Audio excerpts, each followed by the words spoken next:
கிறிஸ்து இயேசுவில் மிகவும் அன்பிற்கினிய சகோதரிகளே, சகோதரர்களே, திவ்ய சந்தமொழிய தஸ்னேவிஸ் மாதாவின் அன்பு மக்களே, பக்தர்களே, மிக்க மகிழ்வோடு இந்த நாளில் நாம் பெருவிழாவை தொடங்கி இருக்கிறோம்.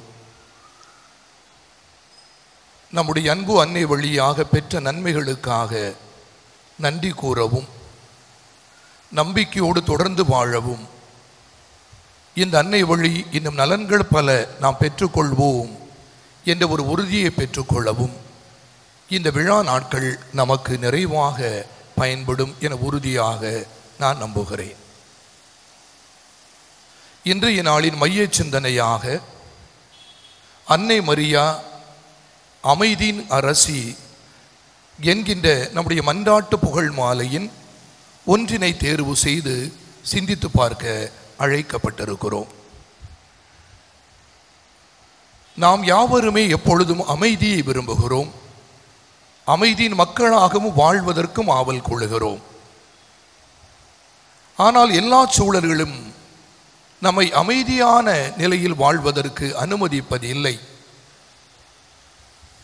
நம்முடைய வாழ்வு அமைதியாக கழிந்துவிட வேண்டும் என்பதே அனைவருடைய உளப்பூர்வமான ஆவல் என்றாலும், எதிர்பாராமல் நாம் எதிர்கொள்ளுகின்ற சிக்கல்களினால், வாழ்க்கையின் பிரச்சனைகளினால், இல்லை என்றால் நம்மை துயரத்தில் ஆழ்த்துகின்ற சூழ்நிலைகளினால் நாம் அன்றாட வாழ்வில் அமைதி இழந்து கொண்டிருப்பதுதான் நிதர்சனம் என்பதை நாம் நன்கு அறிவோம்.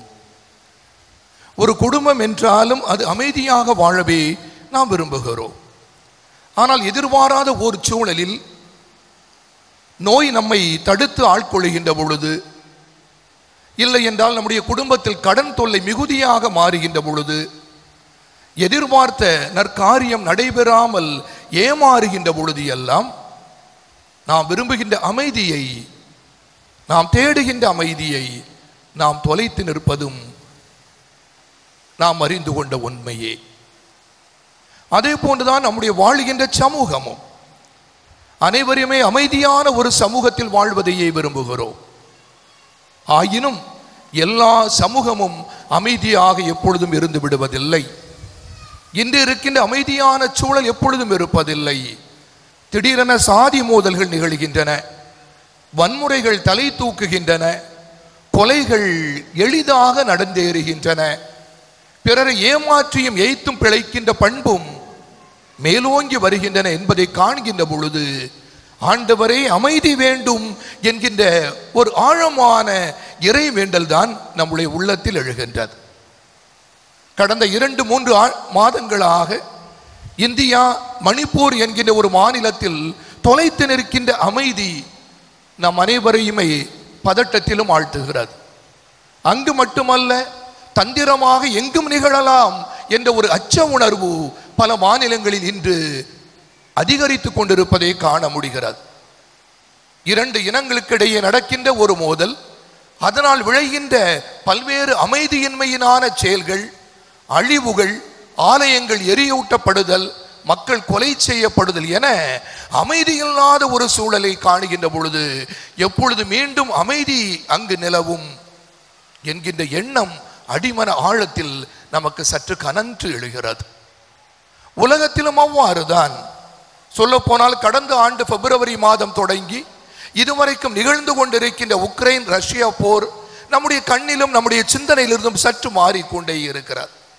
உலகத்தை அதிகமாக பாதித்த இக்காலத்தினுடைய ஒரு போர் நாளடைவில் ஒரு செய்தியாக தேய்ந்து இன்று யாருமே பேசாத ஒரு பொருளாகவே அது மாறிவிடுகிறது. இல்லை என்றால் உள்நாட்டு போர்களும் இன்று ஆப்கானிஸ்தான், எத்தியோப்பியா, சூடான் என்கின்ற நாடுகளில் நிகழ்ந்தேறி கொண்டுதான் இருக்கின்றன. அங்கும் நிம்மதி இழந்த மக்கள் ஆண்டவரை நோக்கியும் அடுத்தவரை நோக்கியும் ஐநா சபையை நோக்கியும் குரல் எழுப்பி கொண்டே இருக்கிறார்கள்.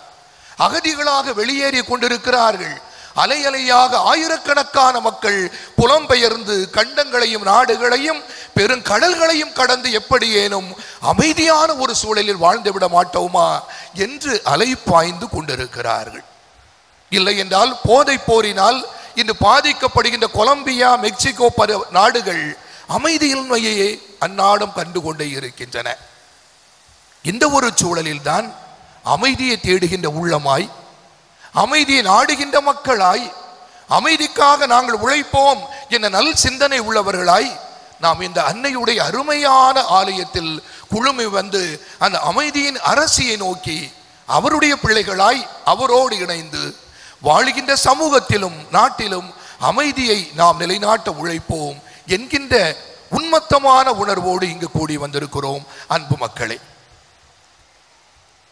இந்த அன்னை மரியா அமைதியின் அரசியாக புகழப்பட எவ்விதத்தில் தகுதி உள்ளவள், பேறு பெற்றவர் என்று பார்க்கின்ற பொழுது அவருடைய வாழ்வு முழுவதுமாக அமைதியை நிரம்பி வழிந்தது என்பதனை லூக்கா நற்செய்தி 1ஆம் அத்தியாயம் நாம் மிக தெளிவாக எடுத்துரைக்கிறது. அவர் அமைதியை விரும்பிய ஒரு பெண்ணாக, ஆத்மார்த்தமாக கடவுளுடைய விருப்பம் நிறைவேற வேண்டும் என்று விரும்பிய ஒரு பெண்ணாகவே இருந்திருக்கிறார்.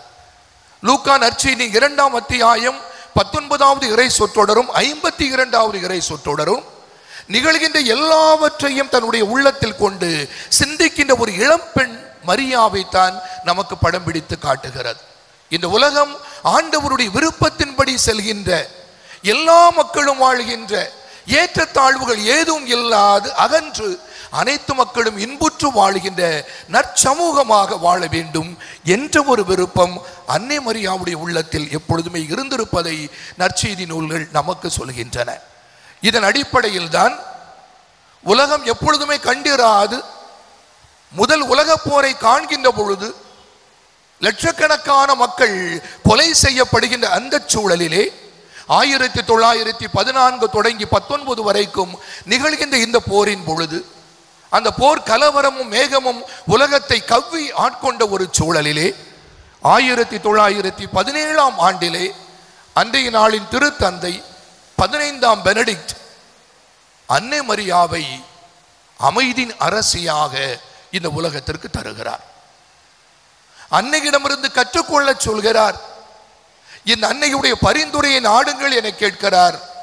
அமைதியின் அரசியான அன்னை மரியாவை நீங்கள் நாடுகின்ற பொழுது, பரிந்துரையை தேடுகின்ற பொழுது, அந்த ஆண்டவருடைய இறைவன் விரும்புகின்ற அற்புதமான அமைதியான உலகம் மீண்டும் திரும்ப வேண்டும் என்று நம்மிடம் விண்ணப்பிக்கின்றார் திருத்தந்தை 15ஆம் பெனடிக்ட். அதிலிருந்துதான் அன்னை மரியா அமைதியின் அரசி என்கின்ற புகழ் மொழி நம்முடைய மன்றாட்டு மாலையிலேயே இணைத்துக் கொள்ளப்படுகிறது. இன்றும் நாம் அதனை கொண்டாடி கொண்டிருக்கிறோம், பாடிக்கொண்டிருக்கிறோம். எந்த நிலையில் இந்த அன்னை அமைதியை புரிந்து கொண்டார்? இந்த உலகம் போரில்லாத ஒரு சூழலை, பதட்டமில்லாத ஒரு சூழலை, பகைமை இல்லாது இருக்கிற ஒரு சூழலை தான் அமைதி என பார்க்கிறது. அதுவும் உண்மை. ஆனால் அது ஒரு குறுகிய பார்வையும் கூட. போரில்லாத ஒரு உலகம் மட்டும் அமைதியை தந்து விடாது. ஆனால் அமைதி என்பதற்கு ஆழமான ஆத்மார்த்தமான அர்த்தம் ஒன்று இருக்கிறது. அதை அன்னை நமக்கு கற்றுத்தருகிறார்.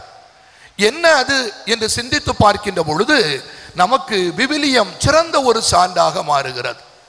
எபிரேய மக்கள் அமைதிக்கு எப்பொழுதுமே பயன்படுத்திய வார்த்தை ஷாலோம் என்பதாக இருந்தது.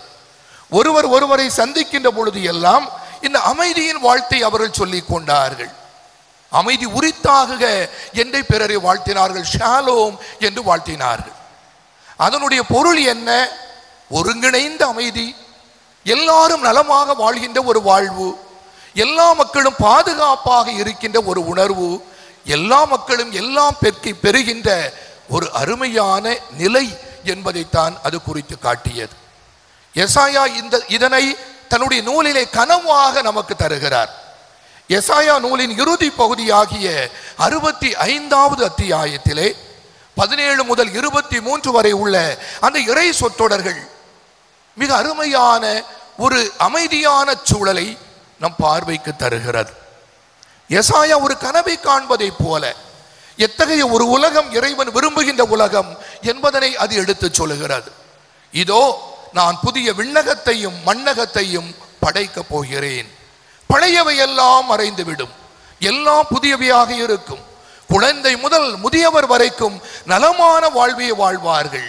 அங்க நோய் இருக்காது, நோக்காடு இருக்காது, அழுகை இருக்காது, துன்பம் இருக்காது, இந்த உலகமே இன்புற்று வாழ்கின்ற அமைதியான ஒரு சூழல் நிலவும் என்று சொல்கிறார். அந்த அற்புதமான கனவு எசாயா விரும்பிய ஆண்டவருடைய ஆட்சிதான் அன்னை மரியா விரும்பிய உண்மையான ஒரு அமைதியின் நிலை என்பதை புரிந்து கொள்ளலாம். திருப்பாடல் 72 7வது இறை சொற்றொடரில் இதை மையப்படுத்துகிறது. நீதி உங்களிடையே தழைத்தோங்கட்டும், நிலவு இருக்கும் வரைக்கும் சமாதானம் நிலை பெற்றிருக்கட்டும் என்று அந்த திருப்பாடல் அருமையாக வாழ்த்துகிறது. அப்படியானால் எங்கு நீதியும் அமைதியும் நிலவுகிறதோ அங்கு ஆண்டவர் இருக்கிறார், அவருடைய ஆட்சி நிலவுகிறது. இதைத்தான் அன்னை மரியா தன்னுடைய வாழ்க்கையில் புரிந்து கொண்டார். வெறுமனே போரில்லாத ஒரு சூழல் அல்ல, மாறாக அதையும் கடந்து எல்லா மக்களும் எல்லாம் பெறுகின்ற இன்புற்று வாழ்கின்ற வாழ்வை அன்னை மரியா அமைதி என கண்டார். அவர் வாழ்ந்த சமூக சூழலிலும் கூட பல ஏற்றத்தாழ்வுகள் இருந்தன. அவர் அடிமை நிலையில் வாழ்ந்த ஒரு பெண்ணாகவே இருந்தார். அந்த பாலஸ்தீன நாடு ரோமைக்கு அடிமைப்பட்டிருந்தமையினால் அரசர்கள், ஆண்டவர்கள், ஆளுநர்கள் எல்லாம் மக்களை அடிமைகளாகவே நடத்தி வந்தார்கள். உரிமையற்ற மக்களாக இருந்தார்கள். அன்னை அதில் ஒருவர்தான். அந்த சமூகம் ஏற்றத்தாழ்வுள்ளதாக இருந்தது. உயர்ந்தவன் தாழ்ந்தவன், செல்வம் கொடையவன் இல்லாதவன், நல்லவன் பொல்லாதவன், பாவி என ஒதுக்கப்பட்டவர்கள், சமுதாயத்தில் தீண்டப்படத்தகாதவர்கள் என்பதாக அந்த சமுதாயம் படிநிலையை கை கொண்டதாக இருந்தது. அங்கு ஆணாதிக்க மேலோங்கி இருந்தது. ஆண் சொல்வதுதான் உண்மை எனவும், ஆண் சொல்வதுதான் சாட்சி எனவும், பெண் என்பவள் 2ஆம் தரம் என்பதும் அந்த சமுதாயத்தில் நிலவிய ஏற்றத்தாழ்வுகை நமக்கு எடுத்து கூறியது. ஒரு இளைஞனுக்கோ இளம் பெண்ணுக்கோ அல்லது சிறுவனுக்கோ சிறாருக்கோ அங்கு பேசுவதற்கான வாய்ப்பு இல்லை. அவர்கள் புறம் தள்ளப்பட்டவர்கள். இந்த ஒரு சமூக சூழலிலே எல்லா மக்களும் எல்லாம் பெறாத சிலர் மட்டுமே வாழ்ந்து கொண்டும் உயர்ந்து கொண்டிருக்கின்ற சமூக சூழலிலே பலர் வீழ்ந்தும் ஏழைகளாக வறுமையில் வாழுகின்ற சூழலிலே அன்னை மரியா வாழுகின்ற பொழுதுதான் அவர் அமைதி என்றால் என்ன என்பதை நமக்கு எடுத்துரைக்கிறார். என் உள்ளம் இறைவனில் பேரு வகை கொள்ளுகிறது, ஏனென்றால் ஆண்டவர் தாழ்நிலையில் இருந்த என்னை கண்ணோக்கினார் என்று சொல்கிறார். ஆண்டவருடைய பார்வையில் பாரபட்சம் இல்லை. தாழ்ந்தவராக இருக்கிறவரை உயர்த்தி கொண்டே இருக்கிறார். செல்வரை வெறுங்கையராய் அனுப்புகிறார். எளியோரை நலன்களினால் நிரப்புகிறார். வலியோரை அரியணையில் இருந்து அகற்றி விடுகிறார் என்பது எல்லாம் இந்த அன்னை ஒரு புதிய உலகை, அமைதியான ஒரு உலகை அவர் கண்ட கனவாக, அவர் செயல்படுத்த விரும்பிய ஒரு சமூகமாகவே நம்முடைய பார்வைக்கு அன்பு மக்களை தருகிறார்.